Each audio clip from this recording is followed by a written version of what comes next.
Winter is still with us, and on cold days like this, the birds still need plenty of protein, so don't forget to keep your feeders filled up with seed. We just got through taking care of ours today, and the birds, I think, are really glad that we did.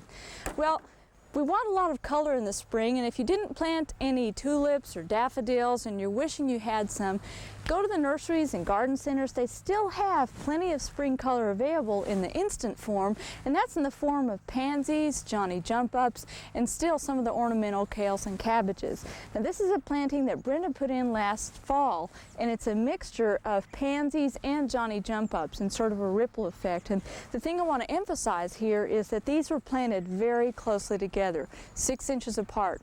When you buy your pansies, don't be stingy. Make sure that you put them together in a massed effect and get enough for a nice spot of color in a small area of the garden.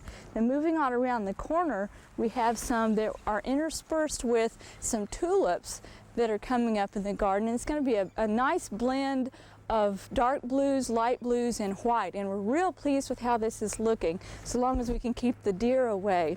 These were planted a little further apart to allow room for the tulips to come up, but take a look at that nice sign of spring on a cold, blustery day like this. Now with all pansies, you want to make sure that they get plenty of moisture, plenty of fertilizer. In fact, you might give them an additional feeding this time of year. And later in the season, if you think you want to sow your own pansy seed in the fall, the trick is to keep them cool.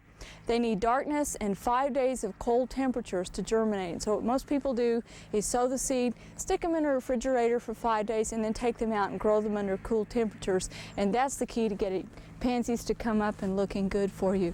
Well, over here in the back, against our trellis, we have some cool season annuals that we want to put in, and they're ones that a lot of people oftentimes don't think of, but that you can sow this time of year. One of those is rocket larkspur, and I have 2 examples here. These are some that were sown in about the 3rd week of January in our greenhouse. And larkspur is one that readily self-sows in the garden. It's related to delphiniums and gives you that tall blue and pink spiky appearance, and also will self-sow. And these are some small ones that I pulled up just out of our strawberry bed in our front yard before coming over here to give you an example of how easily they volunteer. Now if you're going to plant larkspur, you want to be cautious about one thing. All parts are poisonous, and so this is not a good thing to have if you have small children around, but they do have a beautiful effect in the garden. And back over here, we're getting ready to sow some sweet peas. And you can sow sweet peas directly. This is the time of year that you sow regular edible peas. Mid-March is the ideal time. Sweet peas, however, are not edible. In fact, the seed itself is poisonous.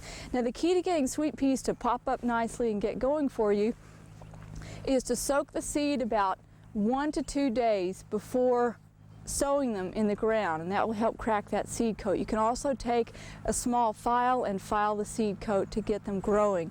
These are some that we started ahead of time in the greenhouse to get the jump on spring. Again, this is about the 3rd week of January that we got them started. I have some back here, and we're going to grow them against our trellis with tall spring flowering annuals such as larkspur and sweet peas. You know we get windy weather in Oklahoma. You may plant them on a nice day, but you can bank on them falling down, flopping over, and so you want to make sure that you plant them in sort of a protected area. I think against this trellis would be a nice place.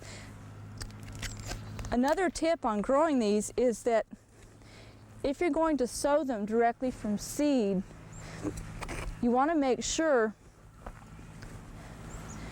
that you sow them close enough together to be able to thin out. With regular garden peas, for instance, we sow them about 1 inch apart and then go back and thin them out to 1 every 3 inches. Now I'm going to plant these just about 6 inches apart because we want a nice full planting against this trellis. I want you to take a look at how healthy that root system is. This really is a super way to get them going. I sowed some sweet peas about 2 weeks ago in a container outdoors, and it was still too early, and unfortunately the seed rotted, and so there are some tricks to this. You also want to work a little bit of lime into the soil before you plant them because they like a little higher pH than certain garden flowers. And if you need to tie a little string near them just like you would regular edible peas, that'll work fine as well. Now there are some people that have what they call hardy sweet peas, and really probably what they're seeing in their garden is sweet peas self-sowing from year to year.